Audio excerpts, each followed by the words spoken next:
It's a nice day for doing something. Oh, it's such a beautiful day. It's been wonderful. You know, we've already had one event outside. I love it when we have those outdoor events when it's not too heavy and hot. This is all new? This is a new rug. We had this rug built, or made, if you will, woven by a wonderful company on Long Island. Immigrant families from Italy came over several decades ago now, and they did wonderful work. It's beautiful. When I came here, I thought the office should have a darker rug. You can see how light it is. It's wonderful to work in. There's a lot of lighting and a lot of natural light, and I think it's better. So we finally got it in. I like it a lot. When was the first time you ever came to this office in your life? When President Carter was here. I was in the Oval Office a couple of times, and so that would be in the late 70s, and then in 1980 I was here right before he left office. Was it a special thing? Oh, sure. It's a terrific place, and it carries so much of the history of the White House. Although a lot of people don't know that the Oval Office is actually the newest room in the White House. It was not built until Franklin Roosevelt became president. He loved these oval rooms, and he kept an Oval Office in one of the rooms up here in the White House, in the residence. So he built this in 1934. It's a wonderful place. Do you use it as a working office? Yes. Not every president has, but I do. Why did you decide to do that? Because I like working here. I like it's open, it's airy, you can have a significant number of people in meetings. You've always got a lot of natural light.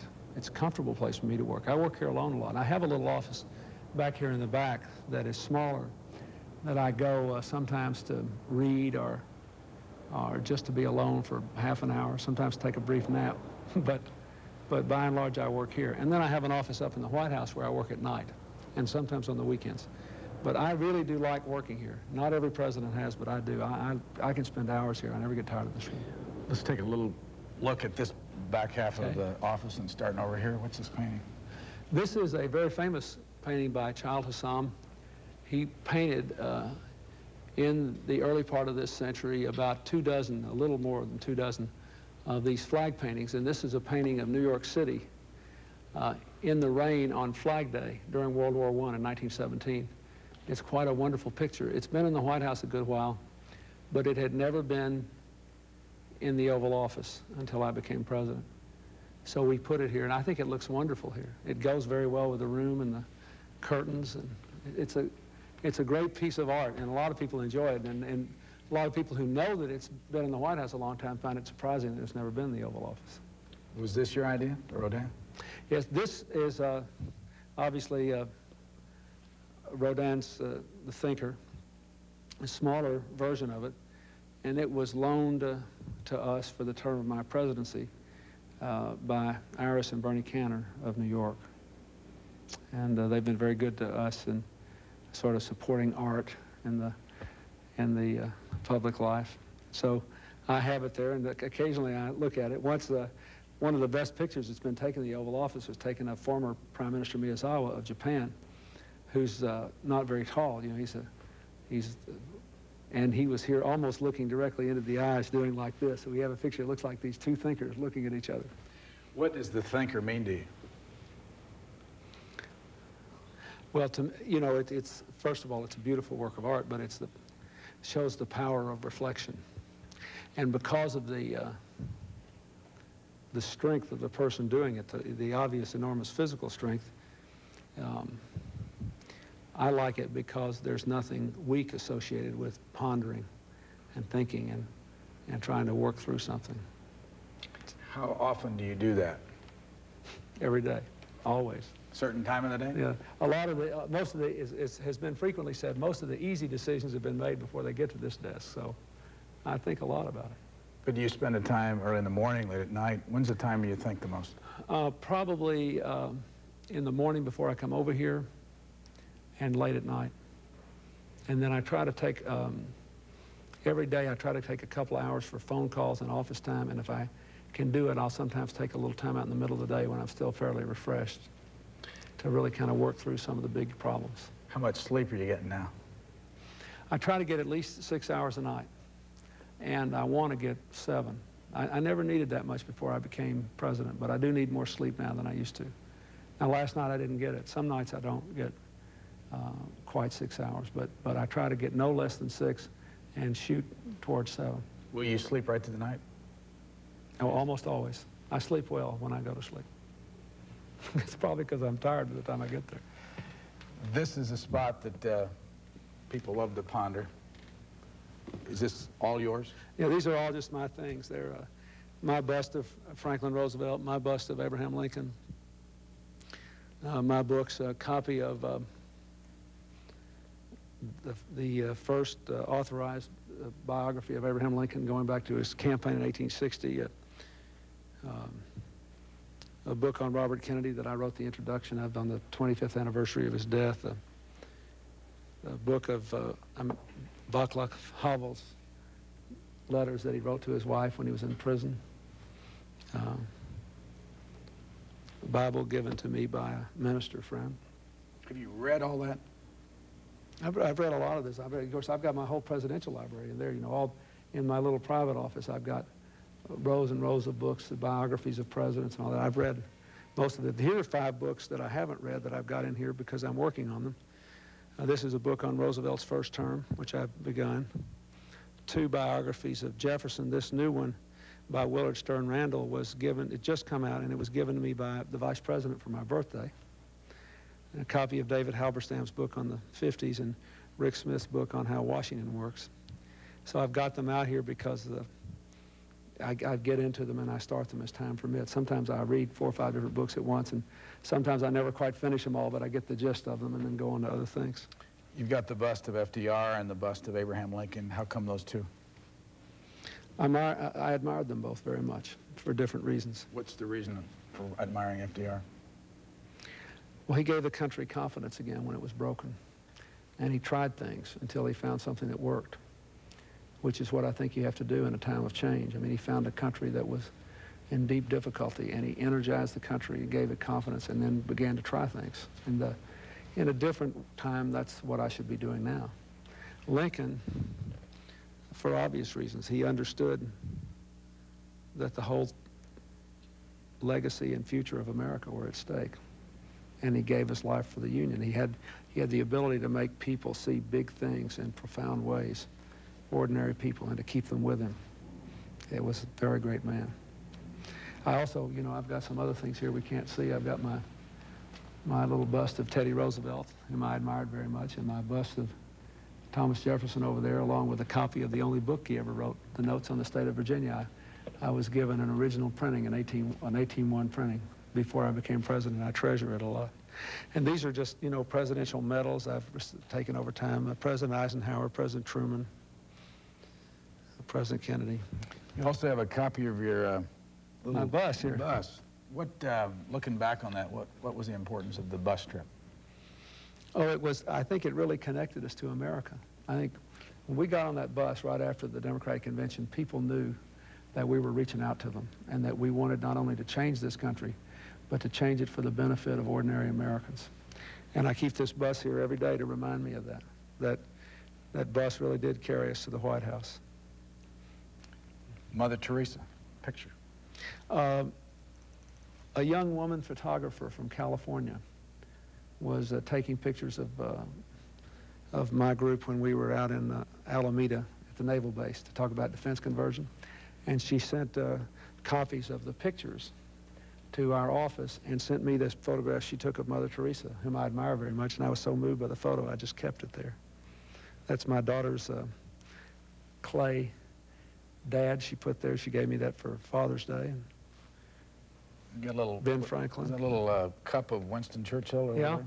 I'm a great Churchill admirer. I've read a lot of books about him and some of his writings, and I thought that was cute. Somebody gave that to me, and I've just kept it there, along with this little porcelain of Ben Franklin, whom I also admire very much.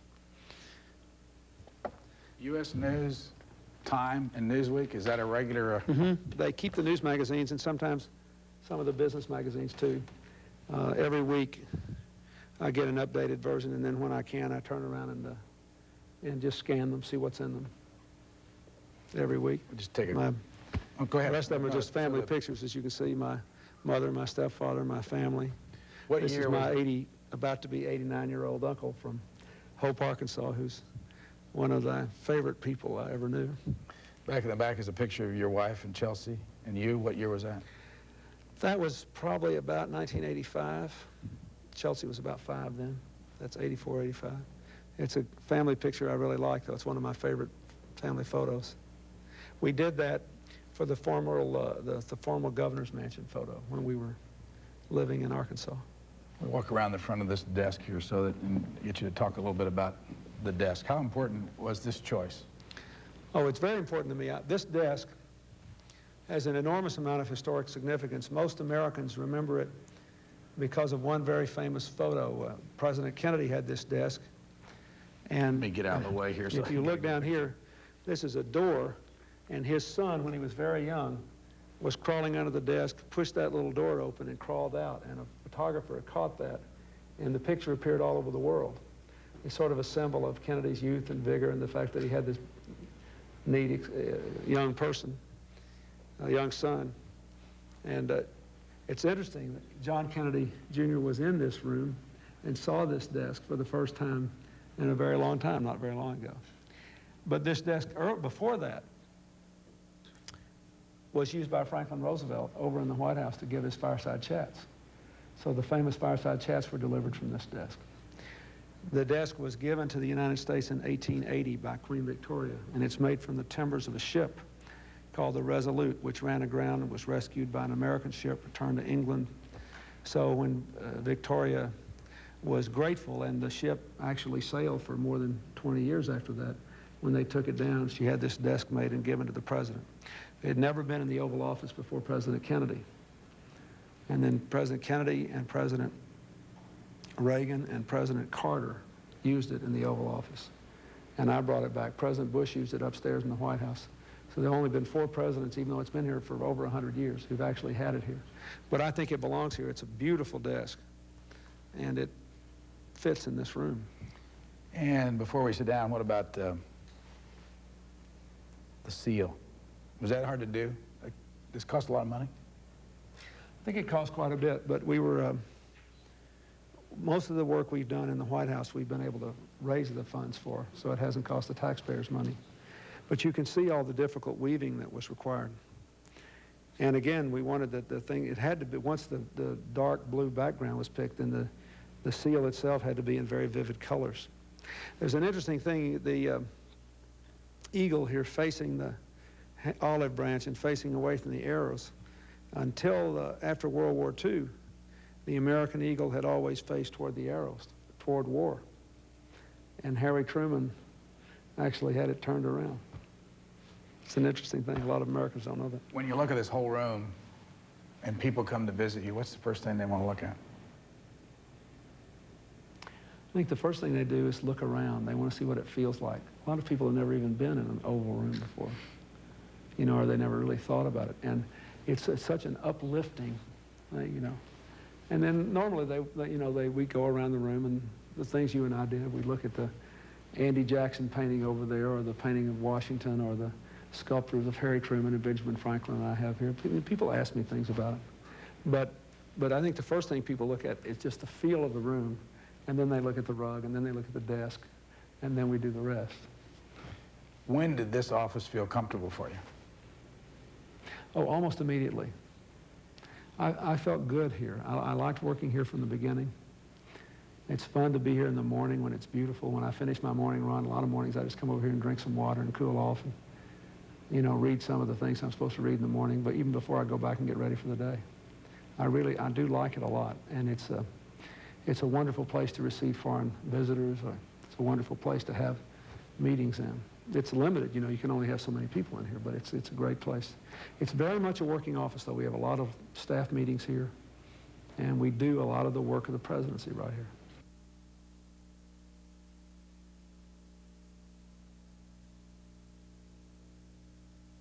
You know, when you have a teenage child, it's a daily struggle to avoid becoming completely irrelevant to them. So when my daughter asks me to help her with math, I always try to do it. Were you good at math?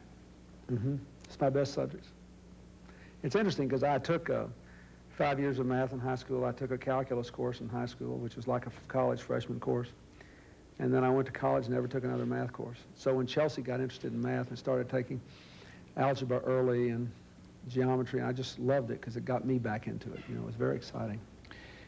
Do you remember a teacher that made a real impact on you? Oh yes, I had lots and lots of teachers who made a real impact on me. I loved my schooling from the beginning. And I had a math teacher. My math teacher was just terrific. And I was in his class when President Kennedy was assassinated, I remember. I had a wonderful English teacher who lived in Chicago before she came to teach me English, and we thought she was so sophisticated. I had a terrific Latin teacher who was educated in the East and taught me Latin for 3 years. I had great teachers in high school. Any political scientist or government teacher? Oh, yes. Got you interested in? I had, well, my world history teacher when I was 15 really whetted my appetite, and ironically, he wound up coming to work for me. He became one of my education advisors. What's his name? Paul Root. He's now the Dean of a College of Education at one of our universities at home. And in college, I had some wonderful, wonderful teachers of history and political science. I quoted one of my college professors, who's now dead, Carol Quigley, in my address accepting the nomination of the Democratic Party in New York. And another one of my professors, Dr. Jack Giles, who taught me constitutional law and was a terrific teacher, wrote me a letter and said he thought it was the first time any candidate for president had ever called a teacher by name who had influenced him. So I'm very much indebted to my teachers all the way along. They made a big difference in my life. Have you given any thought to the historical archives of your administration? Have you got any system in place that will track? Yeah, we do, but I'm trying to improve it, actually. I'm not sure our record keeping is as good on some of the things as it ought to be, so I'm trying to make it a little better. But we keep everything here, and it's organized by date and subject. I mean, we really have worked hard to keep a good historic record, but I'm trying to do an even better job of it. I was in your hometown of Hope a couple of months ago, and saw one of your old houses on 13th Street on the market.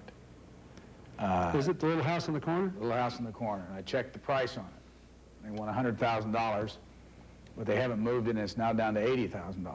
I can't believe they can get $80,000. It's just a tiny little house. Well, someone told me down there that it really was worth about $35 if you weren't the President of the United States. Yeah, but that's what I figured. It's just a little bit old house. The question I wanted to ask you, though, about it is, why haven't you found someone in the process to buy that house and to make it a historical landmark?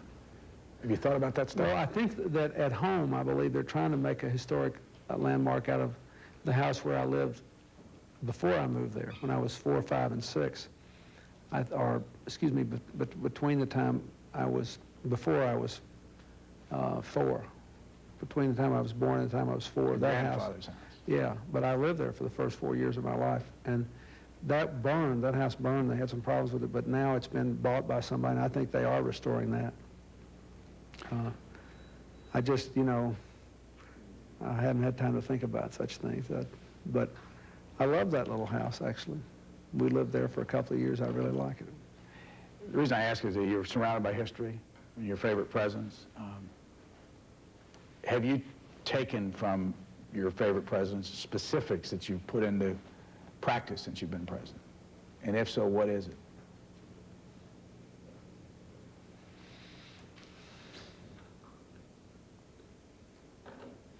I don't know that I can say that, but I can say that I have the presidents that I most admired, I've read a lot about and tried to learn from their habits of decisiveness and vision and strength. And you see the ones I have here. I have Lincoln and FDR and Jefferson and Truman and Andrew Jackson and Teddy Roosevelt and Kennedy. And all of them in different ways were activists. They believed in doing things. Many of them were very intellectual too, including Truman, who didn't have a lot of formal education but was very smart and very well read.